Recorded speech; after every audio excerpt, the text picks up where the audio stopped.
Hello everyone, Charles Watts here. Welcome back to Inside Arsenal. It is Saturday, the weekend is here. I hope you're doing well wherever you're watching or listening to this around the world. Thank you as always for joining me. Quite a bit to talk about today, even though it is the weekend. We're going to talk about Martin Zubimendi, who has signed by all accounts. He was in London yesterday at the Emirates, bit of a photo shoot going on, and has apparently signed the contracts. Now he can be really considered an Arsenal player, although we're probably going to have to wait about 4 weeks or something for an announcement. We'll wait and see how quickly that comes. We'll talk about that. We're going to talk about the Emirates Cup. We're going to talk about the latest sort of transfer rumours doing the rounds. Noni Madueke has been mentioned. Jorginho, Hato, lots more talk about him in the last 24 hours or so. So we'll do a bit of a roundup of that. We've got some questions and some comments from you guys as well to get stuck into.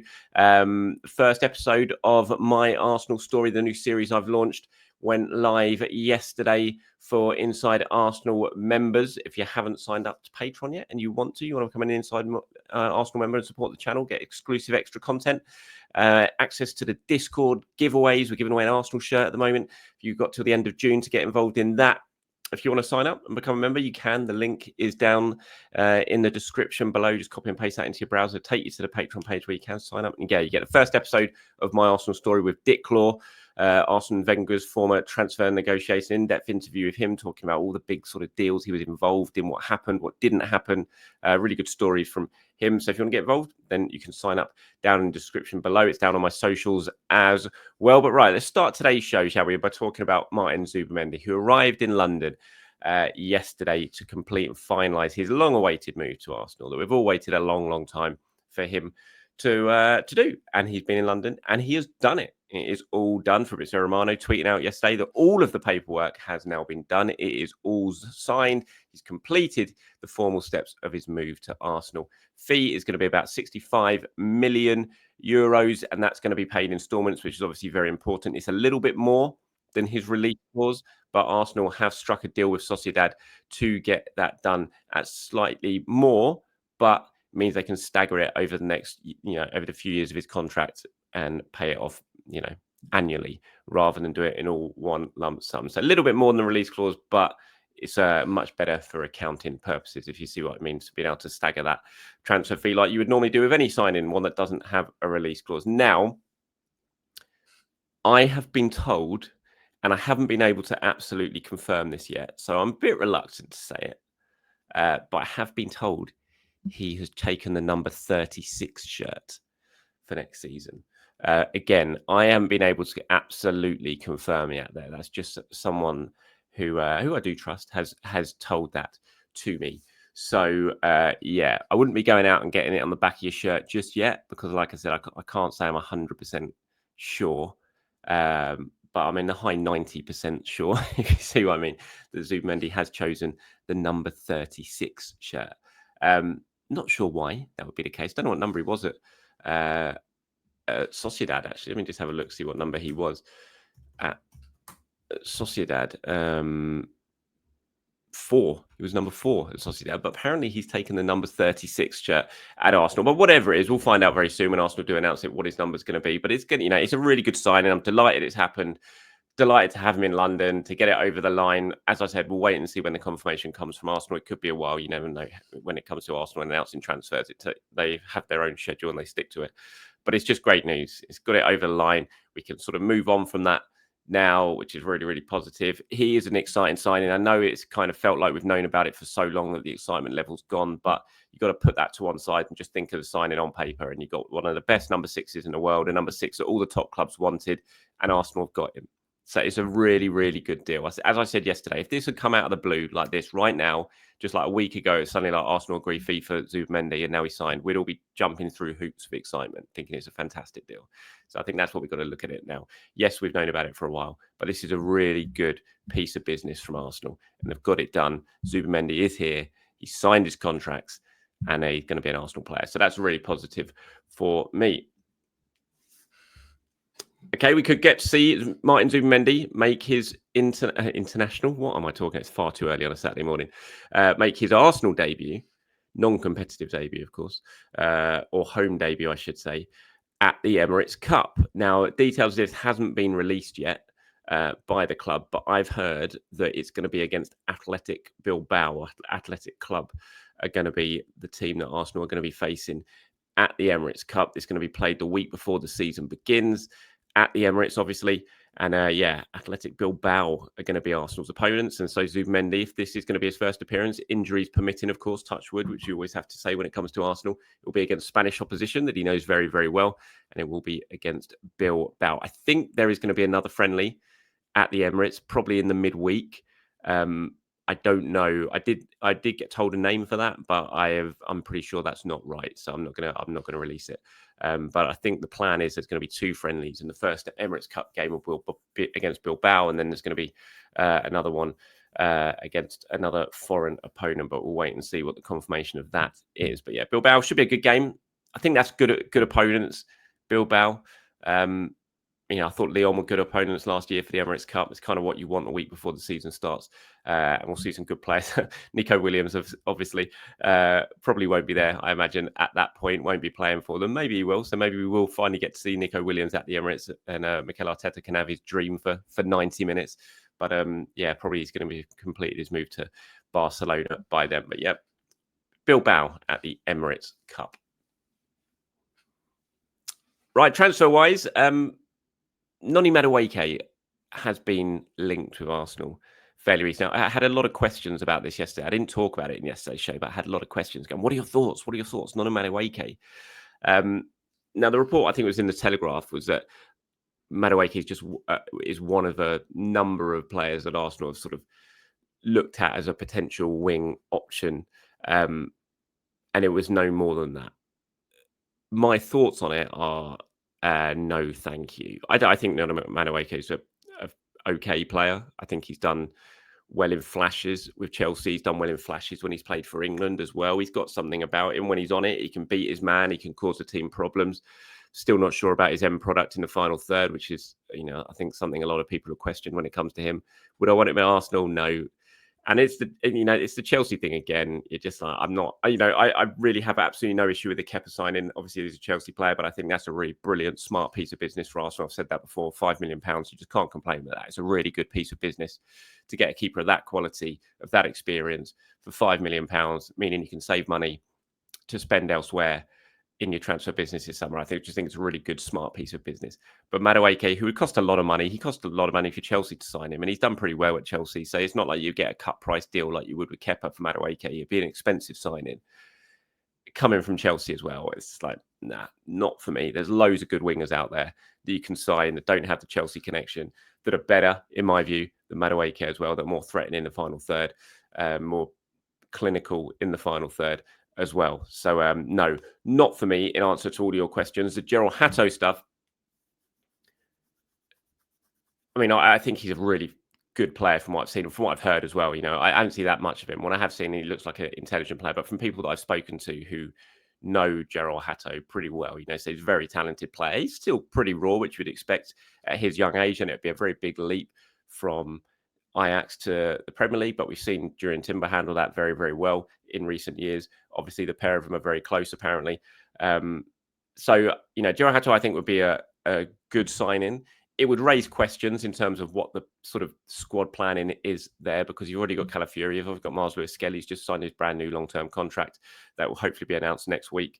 And so if you're signing Hato, well, what is the position there? Because yes, he can play left back, but you've got two left backs there. Yes, he can play centre back, but you've got Calafiori, you've got Kivior, and you've got Gabriel as a left-sided centre back. So what is the plan there? Is the plan then Hato maybe coming in and trying to establish himself at left back, or being Calafiori's understudy at left back and Lewis-Skelly then moving further forward? But if you do that, then Lewis-Skelly's minutes are going to drop a lot, because you're just signing Zubimendi to be the 6. You've got Declan Rice as a left 8, so you're not going to get many minutes there. So I think it does raise a lot of questions about the sort of squad building and who would come in, potentially who would go out. I suppose Kivior, again, would be maybe a name that you would suggest could well be going out if Gerald Hato comes in. Basically, the reports came through from Holland in the last sort of 24 hours or so that Arsenal have again sort of stepped up talks over a move for Hato. It's nothing about a bid or anything like that. And Hato is a player that we know Arsenal have got long-term interest in. They've had him for a long, long time, dating back about 18 months now. and they are very, very keen, or they were very, very keen on him. You know, he's ranked very highly in the recruitment process that Arsenal have done when it comes to looking for young players. So they like him. It wouldn't shock me at all if they went for him, but I do think it would raise some questions. I think at least one player would have to go if you're signing Jorginho Hato, and then it would still be interesting in terms of what the sort of long-term thinking would be in terms of his position and how he plays and where other people play. So that's about it when it comes to the transfers. Nothing really in terms of the strikers since I spoke yesterday. You know, I've seen a few sort of bits and pieces coming out from various places, but nothing, you know, that I would look at and view as substantial or anything like that. So it doesn't seem like that has moved on at all. The main sort of transfer rumour that we have seen in the last 24 hours, the new one really is kind of the stuff about Jorginho Hato, but that's about it. All quiet really on the transfer front at the moment, aside from Zubimendi, of course. Jorginho, what a performance by him yesterday, by all accounts. I didn't see it, but I looked at the numbers and I looked at what people who did watch the match said, and Jorginho had a really good performance, and it was against Chelsea, which made it even better as Flamengo came from behind to beat Chelsea in the Club World Cup. Nico Jackson, wasn't it, got sent off apparently. I've seen a still image. I've literally seen nothing at this tournament, but I saw a still image of the foul that Nico Jackson did, not looking like a good foul at all. He's apologised. I see Chelsea were winning 1-0, ended up losing 3-1. That follows on, of course, from PSG losing to, I can't remember who it is. Did they lose to Botafogo? I think the day before. So the Brazilian clubs doing well at the Club World Cup. Top European clubs, maybe not so much. But yeah, fair play to Jorginho, sort of showing everyone that he's still got it. I said it before, I'm really annoyed that Jorginho's gone in a way. I just think it would have been so, I'd have loved to have had him stick around for another year or so. Still think he's got so much to offer. Still think he's a quality player. Still think he was underused by Mikel Arteta last season, but it's great to see him go there, hit the ground running, play well, do it against Chelsea, which makes it even sweeter, and help his new club get to a win. So congratulations to him. Right, some questions now before we wrap this one up today. Marco's got in touch on the Discord, the Inside Arsenal Discord, which you get access to if you're an Inside Arsenal member. Marco says, hello, Charles. With Partey's exit imminent, do you think Arteta may be looking at playing a double pivot in midfield, going from 4-3-3 to 4-2-3-1? It is the formation PSG played and beat three teams that play 4-3-3 in Villa, Liverpool and us. It would give Odegaard the creative freedom to play the 10 instead of the right 8, although I don't know if the fullbacks we have would suit the system as they are more defensive minded. No, and I still wouldn't say definitely Partey's exit's imminent. It's obviously looking more and more likely that might happen given how long these talks are going on without coming to a successful conclusion. But I'm still not, I still wouldn't sit it definitely and say it's imminent. It's looking more and more likely, but we'll have to wait and see how the next sort of week or so goes with that. But yeah, if he does go, I still don't think he'd play a double pivot, Arteta. I still think it would very much be Zubimendi as a 6, which he's brought in to do, and it will be Rice and Odegaard in front of him in the sort of first choice starting 11. I'd be very, very surprised if he goes 4-2-3-1. I'm not convinced, to be fair, Odegaard's the 10 anyway. I think Odegaard's better. When you look at Odegaard and the sort of more he's playing, he loves to drop deep and get into those areas. I'm not sure is the out and out 10. He's really that player anymore. I think we're seeing Odegaard sort of develop into more of an all-round player than just in the 10 role. So no, I don't see it. I have to say, and like you said, the fullbacks I don't think really sort of marry up to it either. So I think it will still very much be the 4-3-3 that we've grown accustomed to in recent years. Here's one from Robert. He says, I keep hearing both that Partey is close and coming with us on pre-season and that he's almost gone and talks are at a standstill. Do you know which it is? So my information is that, or was that, if the talks were still ongoing, that the plan is that he was going to go not for pre-season, but for the sort of warm weather training camp, which is coming before the pre-season begins. It's basically like families can go. It's in Spain. They did it last year. It's going to be a much bigger group going to this one than there was last year. But they're going there, doing a bit of warm weather training and basically preparing themselves for the start of pre-season. So they've got a bit of fitness in them, extra fitness in them before the start of pre-season. So the pre-season is not suddenly like, oh my God, I'm knackered, if you see what I mean. And the plan was, or is, the Partey was going to go as part of that to do that warm weather training camp. So not pre-season. I think that's very, very different. If the talks haven't come to a conclusion, he won't. I don't see how he'd go to pre-season. He'd be out of his contract by then. The club aren't going to take him over to Singapore and do all that sort of stuff. So, yeah, that's basically it. But whether that changes now, the whole sort of warm weather training camp, if it's looking increasingly likely that he's going to go and the talks are absolutely at a standstill and basically it looks like he's leaving, I wonder if that might change the thinking in terms of, is it really worth him coming for the warm weather training camp? So I think it probably depends on what stage the talks are at. But certainly the plan was fairly recently that he would be going part of that warm weather training camp before pre-season begins. So we'll have to wait and see, I guess, what happens with these talks over the next few days, if they are completely broken down or if there is a chance maybe a compromise will be reached. Ponyboy, that is, isn't it? It says, what about Lokonga?